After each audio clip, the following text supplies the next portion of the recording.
been a little while, and after all the craziness of my life, I decided to go see my therapist to unburden myself of any potential trauma I could have taken. Fortunately, when I got to my therapist's office, I learned that my therapist was apparently on holiday and the subject was standing for her. I just kinda wanted to get the session underway, so I walked inside. Curiously, the man who was substituting for my therapist had wild hair and a bag so large you could carry your shopping in it. I quickly realized this was the guy who was previously one of my hobos, but had apparently secured himself a job as a therapist. It always pleases me to see my hobos doing well, but I didn't want to embarrass him by making a scene, so decided to just roll with it. Look at that stupid, dumb, idiot-brained moron. He's completely clueless as to who I am and what I'm doing here. That being said, he'll be on his guard. This man knows something about Kira, or perhaps even is Kira.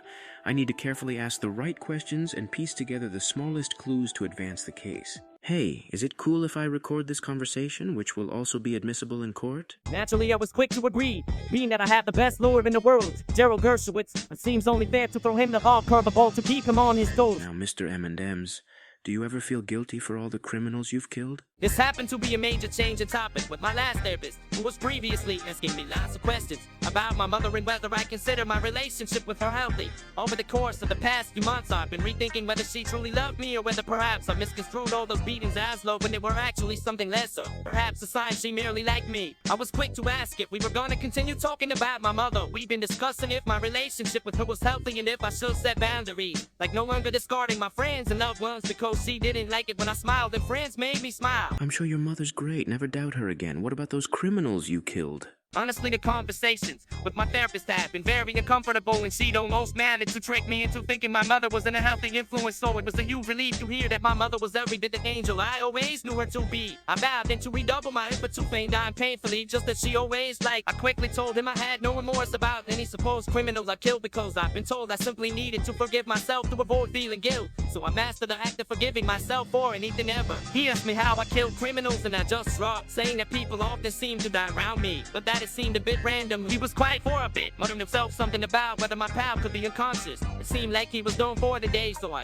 asked him if I could have my sticker and lollipop for being a brave bull before I went. He said sure and stuck a sticker to my forehead before throwing me a lollipop. I walked out of the room happy and contented. Listen, Jack, here's the deal.